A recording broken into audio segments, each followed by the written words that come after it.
The message came at 2:14 a.m. Her name flashed on the screen like a wound reopening. I changed all the locks. You don't have a home anymore. Let's see how brave you are now. Ha ha. For a long time I just stared at it. Not the words, her punctuation, the laughter at the end, the absence of hesitation. That was what told me everything I needed to know. Fear? No. Anger? Briefly. Then calculation. It was the kind of message you send when you think you've already won. When you think the other person is still on their knees, still bleeding. I wasn't. Not anymore. I didn't respond. I didn't drive to the house, didn't knock on the door, didn't beg. Instead, I turned my phone face down on the table and listened to the hum of the refrigerator, the ticking of the wall clock, those small domestic sounds that used to mean peace. Now, they were the only things left that didn't lie to me. By morning, I'd packed what I needed. Laptop, flash drive, the last 3 months of her text backups, and the key she'd forgotten existed, digital, not metal. Let her change the locks. Some doors open from the inside. It started before the message, of course. Little things. A lipstick shade that wasn't hers on the bathroom counter. A second toothbrush moved, then gone. Her perfume, heavier, newer. Expensive in a way guilt often is.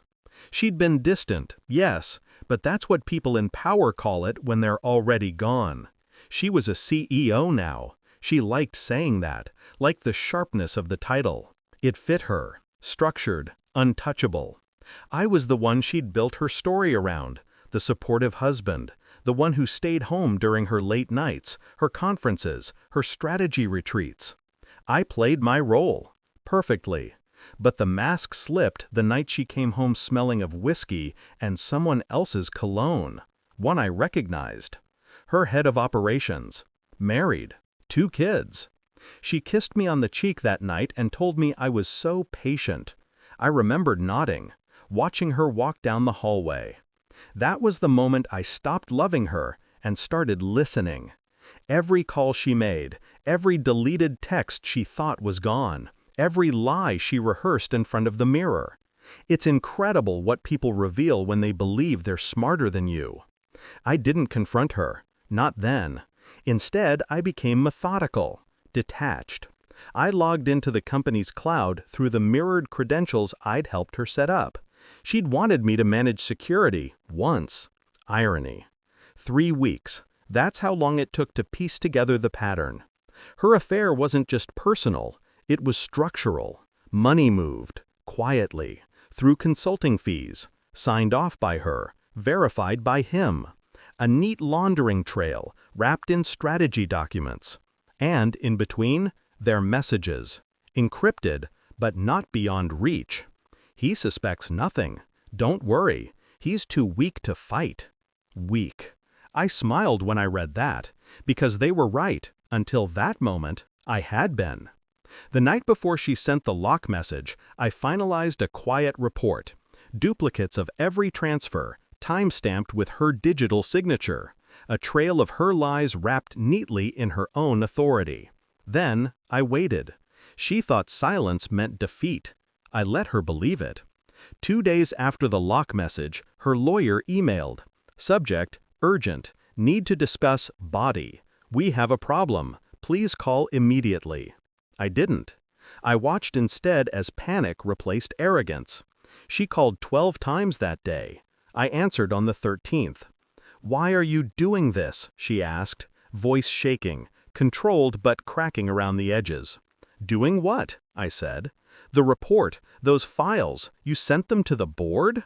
No, I said calmly. You did. Silence. Then, what? I let the pause linger. I just sent them the message you sent me. The one about the locks. Seemed relevant. Her breath hitched. She understood. The timestamp. The tone. The implication.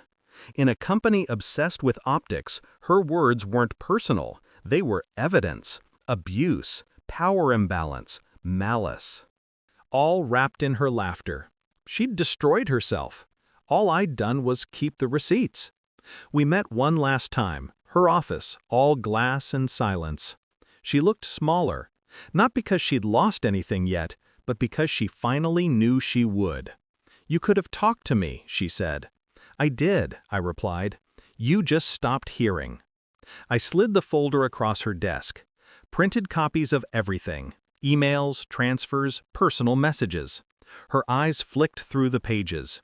I watched her hands tremble. The same hands that once held my face like something worth saving. "You'll ruin me," she whispered. I shook my head. "You ruined yourself. I just stopped protecting you from the truth." For a moment, I thought she'd cry. Instead, she laughed, a brittle, hollow sound.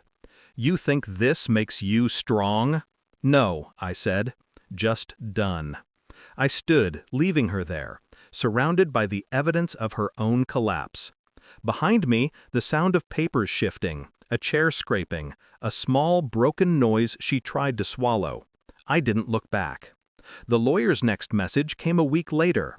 "The board has voted. She's suspended pending investigation." I didn't reply.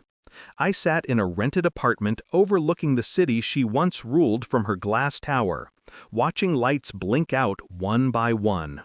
There's a strange peace in silence after chaos. Not joy, not relief, just absence. She'd taught me to build walls. I just learned how to walk away from them. People think revenge is loud. It isn't. It's the quiet moment when you realize you don't care anymore. When you stop waiting for an apology. When the person who locked you out finally understands they were never the gatekeeper, just another door. And I've already walked through.